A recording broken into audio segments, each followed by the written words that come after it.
कर्मवीर भाऊ पाटलांची रयत शिक्षण संस्था असो, या प्रोफेशनल अजिबात नव्हत्या. ह्या तुमच्या डोळ्यात अंजन घालून तुम्हाला म्हणजे जागं करणाऱ्या संस्था होत्या. त्या काळातली माणसं, त्या काळातल्या पिढ्या, त्या काळातले शिक्षक हे मिशन वर्क करत होते. पगारासाठी कोणीही नोकऱ्या करत नव्हते. हाडाचे शिक्षक या प्रोफेशनमध्ये यायचे, ज्यांच्या अंतःकरणात शिक्षकाविषयी, शिक्षकी पेशाविषयी, ज्ञानाविषयी, विजडमविषयी आपुलकी आहे, तेच या प्रोफेशनमध्ये यायचे. आताचा काळ तो बदलत असतो, ही स्वाभाविक क्रिया आहे. त्या काळातले शिक्षक आपल्याला जसे वाटतात की एवढे मोठे होते, तेवढे मोठे होते, तर ते डिवोटेड होते, त्याचा तो तसा काळ होता. मी 700 ते 1600च्या वेतन श्रेणीमध्ये इथे आलो. सगळी मोठी मोठी माणसं होते, पण मला खूप प्रेम करायचे. त्यांना वाटायचं बाबा आता नवीनच आलो. मी कॅटेगरीमधून होतो, रिझर्व्ह कॅटेगरीमधून होतो. कॅटेगरी होती म्हणून मी इथे आलो, नाही तर कदाचित मी इथे आलो नसतो. हा सोशल जस्टिसचा भाग. म्हणून बाबासाहेब आंबेडकरांना विसरून मला चालता येत नाही, एक पाऊलही टाकता येत. कारण ते तत्त्वज्ञ फार वेगळ्या फळीचे होते. त्या तत्त्वज्ञांना काळानेही स्वीकारलं. आज त्यांना स्वीकारणं न स्वीकारणं आता पुढच्या पिढीचा. मी आल्यानंतर मला 2-3 लोक इथे भेटलेत. सिन्हा सर होते डिपार्टमेंटचे, डी गावंडे होते, मग बाकीची मोठी मोठी माणसं होती, अंबाडकर, शेरभाते, कुलकर्णी, ही मोठी माणसं एकदम, म्हणजे त्या आमच्या तुलनेत. या लोकांनी मला वर्गावर येऊन गेलं. सिन्हा सरांनी, डी गावंडेंनी माझी ओळख करून दिली. डी गावंडेंनी एका पोराला ठणकावून सांगितलं, हे म्हणे बाळा, यांना त्रास नाही द्यायचा, नवीन सर आलेले आहे, असा वगैरे तो. आणि तो कालखंड जवळजवळ 30-32 वर्षाचं ट्युनिंग जे आहे, जे तायडे सर म्हणतात, जे मोरे सर म्हणतात, जे सिन्हा सर म्हणतात, ते आम्ही पाळलं. वैयक्तिक मतभेद जिथले तिथे, mission work, department, college, institution, common goal हे महत्त्वाचं. हे सगळ्यांनी पाळायला पाहिजे. बाकी हे तर सगळं निरोप समारंभ, निवृत्त होणे वगैरे या स्वाभाविक क्रिया आहेत. त्याचं काहीही वाटून घेण्यासारखी गरज नाही. स्वभावही ज्याचे त्याचे आपले ठरलेले असतात, कमी जास्त असते. कोणी कितीही म्हटलं, हा औचित्याला धरून तुम्ही चांगलं चांगलं बोलता, हे सगळं मला समजतं.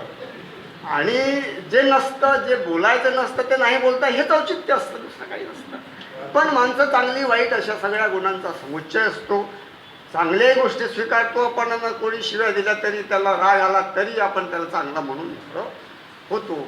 पण निष्णात डॉक्टरला मात्र ऑपरेशन करत असताना उद्देश त्याचा काय असतो की आपला पेशंट चांगला झाला पाहिजे. ती भूमिका ठेवून जर तुम्ही कोणाला 2 गोष्टी बोलल्या तर त्या चांगल्या समजाय, आणि तुमचा हेतू जर त्याला दुखावण्याचा असेल तर मग ते काय असं चांगलं नसते.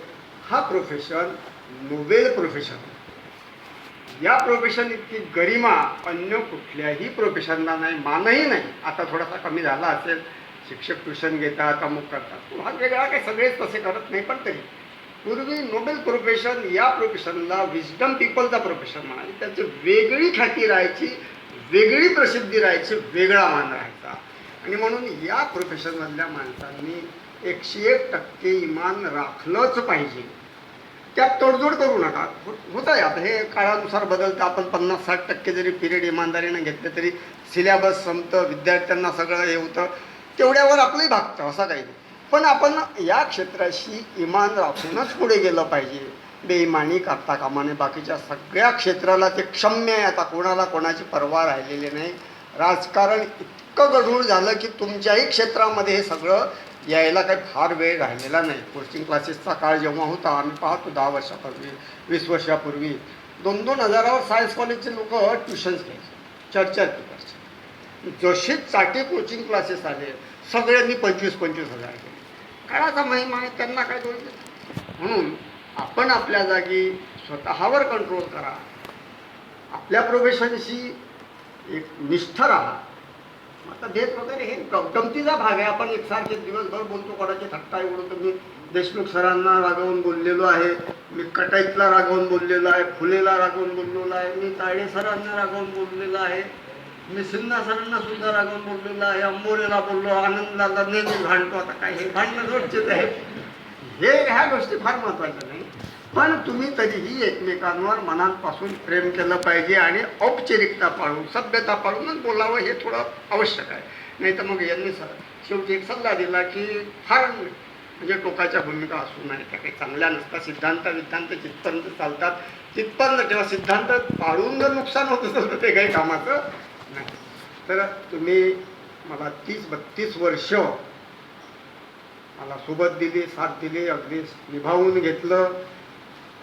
काही कमी जास्त बोललो, ही सगळं सहन केलं, करावं लागलं म्हणून केलं, काही का असेना. पण निवृत्त होणे हा अगदी म्हणजे तुमचा स्वाभाविक गुणधर्म आहे, स्वाभाविक क्रिया आहे. आणि त्यातून निवृत्त होतो म्हणजे काही आपण जगावेगळे होतो असं नव्हे, तर आपण त्या कामापासून थोडेसे दूर जातो. त्या वयानुसार व आता आपल्याला ही कामं तेवढी झेपणार नाहीत असा त्याचा मागचा समज समजावा. बाकी सगळी कामं तुम्ही करा, धार्मिक कामं करा, सामाजिक करा, राजकारण करा, काहीही करा, पुजारीपणा करा, तुम्हाला जे वाटेल ते करा. तुमच्यासाठी आता आणखी भरपूर वेळ असतो असा त्याचा अर्थ घ्या वाटल्यास. पण निवृत्त झाल्यानंतर वेगळं असं असते असं समजू नये. आपली जवळीक, आपला स्नेह, संस्थेशी असलेला स्नेह, कॉलेजशी असलेला स्नेह, प्रत्येक माणसाशी असलेला स्नेह जेवढा आहे तेवढा कायम राहतो. आपल्या संस्थेच्या बाबतीत आणखी तुम्हाला एक गोष्ट सांगावीशी वाटेल की आता अलीकडे सगळ्या शिक्षणाचा पूर आला, बाजार झाला म्हणून या संस्था त्या उद्देशाने स्थापन झालेल्या नाही. इथे अगदी